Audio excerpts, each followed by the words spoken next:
What happens when a beloved comedy legend walks into what should be a routine talk show appearance, only to find himself face to face with the most hostile interviewer on daytime television? What you're about to witness is the moment Joy Behar's trademark arrogance finally met its match, and the explosive confrontation that followed will leave you speechless.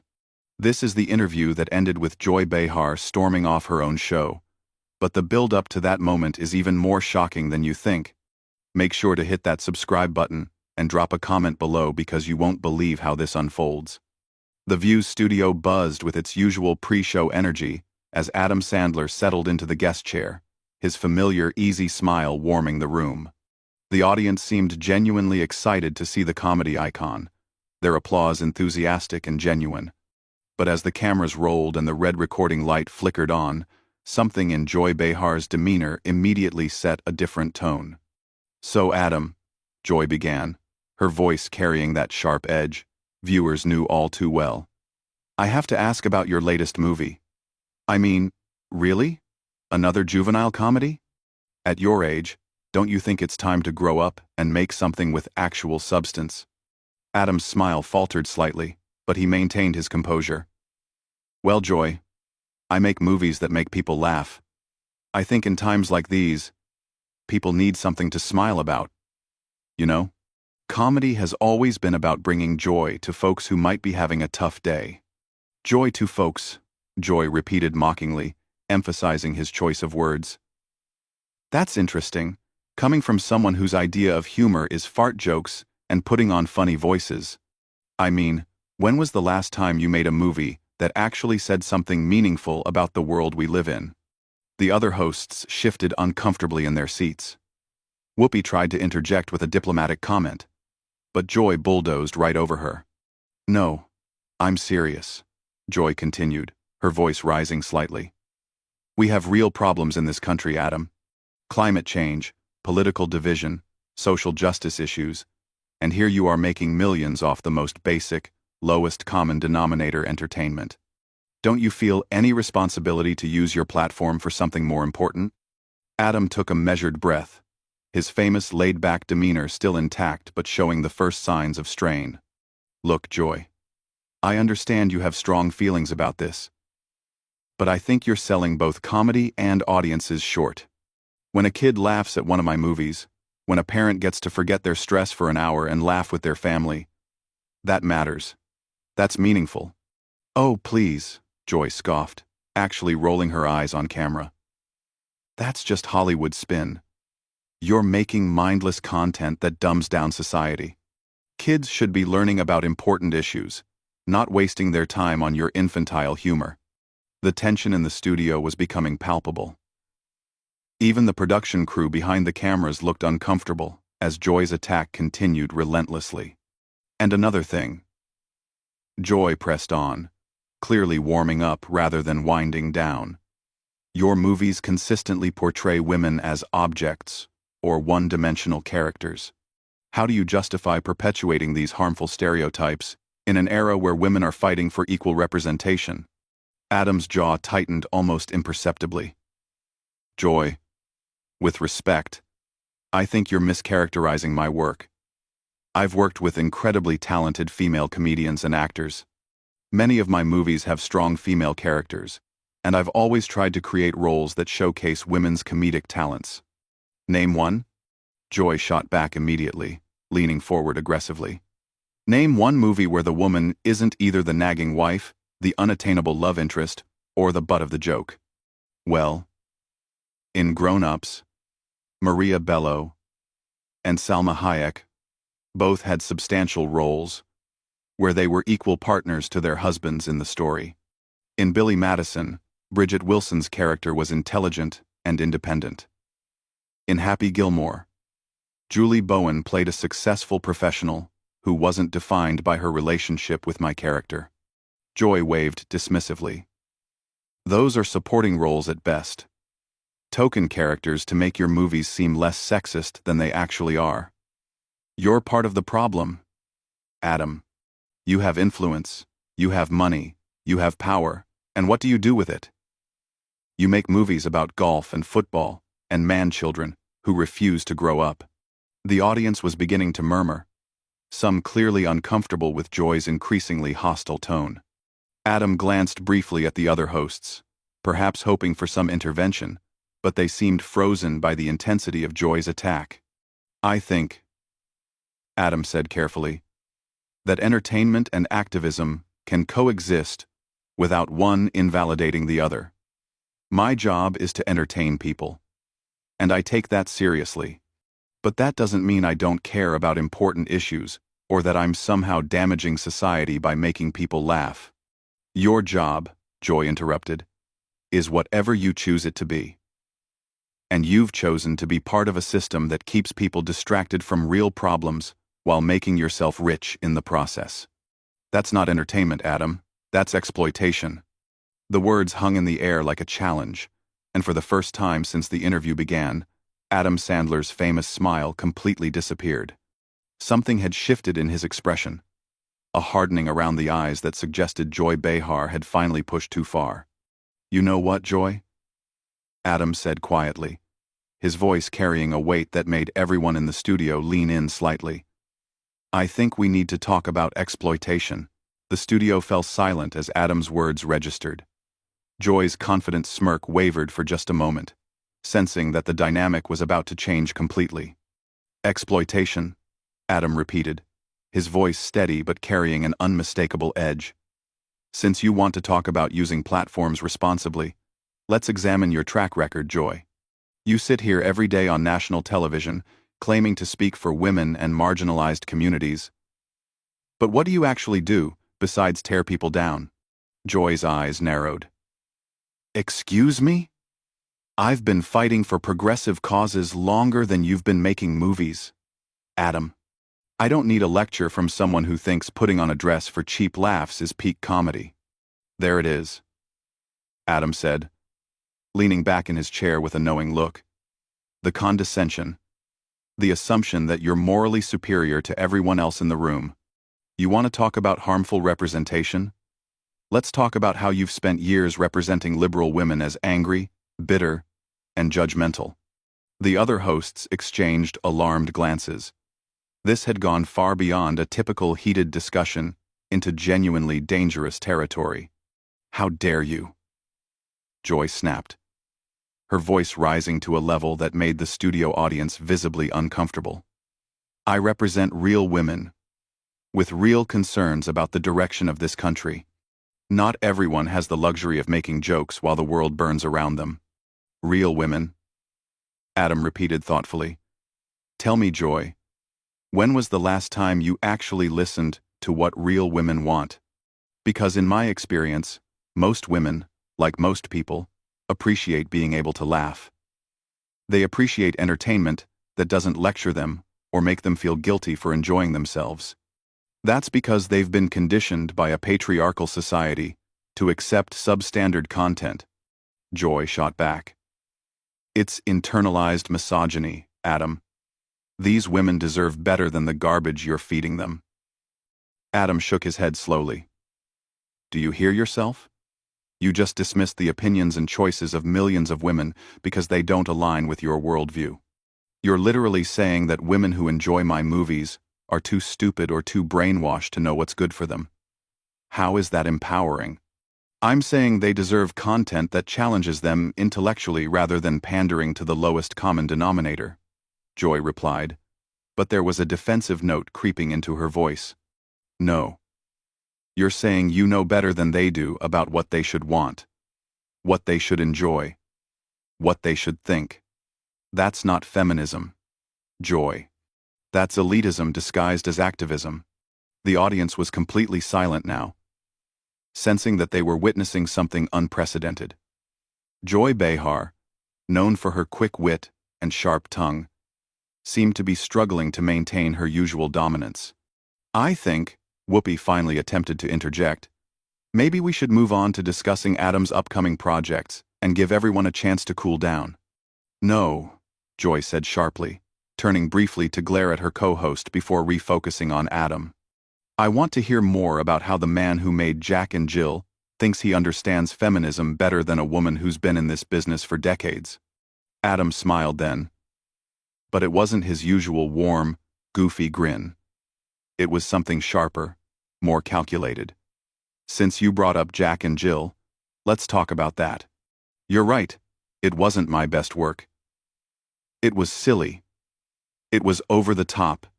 It was exactly what you'd expect from an Adam Sandler movie. But you know what it wasn't? It wasn't mean-spirited. It didn't mock people for their appearance, their beliefs, or their backgrounds. It didn't punch down at anyone. It was 2 hours of a man in drag making offensive jokes, Joy countered. And you've spent the last 20 minutes making offensive comments about my career, my character, and my fans. The difference is, my movie was clearly labeled as comedy. Your behavior is being passed off as journalism. Joy's face was beginning to flush with anger. Don't you dare compare your Hollywood nonsense to legitimate political discourse. I'm holding you accountable for your impact on society. No. You're grandstanding, Adam replied calmly.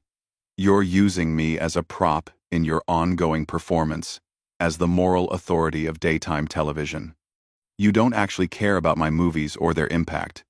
You care about demonstrating your intellectual superiority to your audience. That is absolutely ridiculous. Joy sputtered. But her usual composure was clearly cracking. Is it? Then tell me, Joy. What specific scenes in my movies do you find most problematic? Quote me some dialogue that you think is harmful. Give me concrete examples of how my work has damaged society. Joy opened her mouth to respond, then closed it, clearly caught off guard by the direct challenge. You can't, can you? Adam continued. Because you haven't actually watched my movies. You're critiquing an idea of what you think my movies are based on cultural assumptions, and maybe some clips you've seen online. You're literally judging work you haven't experienced firsthand. I don't need to watch every Adam Sandler movie to understand their cultural impact, Joy said, but her voice had lost much of its earlier venom. Actually, if you're going to publicly attack someone's work on national television, yeah, you kind of do. That's called intellectual honesty. Joy. It's the difference between legitimate criticism and character assassination. The tension had shifted dramatically. Where Joy had started the interview as the aggressive prosecutor, she now found herself on the defensive, struggling to maintain her position against Adam's increasingly pointed responses. You know what your real problem is with me? Adam asked, his voice growing quieter but somehow more intense. It's not my movies. It's that I'm successful making content that doesn't fit your narrow definition of worthwhile art. It threatens your narrative that entertainment has to be either politically correct or culturally irrelevant. Joy's hands were visibly trembling now, whether from anger or something else entirely. My problem with you is that you waste talent and opportunity, while real artists struggle to get their meaningful work seen. And there it is, Adam said with a sad shake of his head. The real Joy Behar worldview. Success without your approval is illegitimate. Joy without your permission is wasteful. You've appointed yourself the gatekeeper of what entertainment should be, and anyone who succeeds outside your parameters must be torn down. Joy's eyes flashed with something dangerous as Adam's words hit their mark. The careful veneer of television professionalism she'd maintained for decades was crumbling in real time. You think you're so clever, don't you? She said, her voice now carrying a bitter edge that made everyone in the studio uncomfortable. Coming in here with your fake, humble act, pretending to be just a regular guy who wants to make people laugh. But I see right through it. Adam. What exactly do you see, Joy? Adam asked, genuinely curious now about where she was heading. I see a privileged white male who's built a career on mediocrity and is now lecturing me about integrity. You've coasted on nepotism and industry connections, while actual talented people, women, people of color, have been shut out. And you have the audacity to sit there and act like you've earned your success through merit. The accusation hung in the air like a toxic cloud. Even the other hosts looked shocked at how personal and ugly Joy's attack had become. Adam's expression hardened completely. Joy, I think you need to be very careful about what you say next. You're making accusations about my character and my career, that are not only false, but potentially damaging. Oh. Am I making you uncomfortable? Joy sneered. Good. Maybe you'll think twice before coming on national television and attacking women who actually care about making a difference in the world. I haven't attacked you, Joy. I've responded to your attacks on me with facts and observations about your behavior. But if you want to make this personal, let's talk about your career. Let's talk about how you've built your brand on being the angry liberal woman who tears people down for not meeting your impossible standards. How dare you, Joy spat, her face now noticeably red.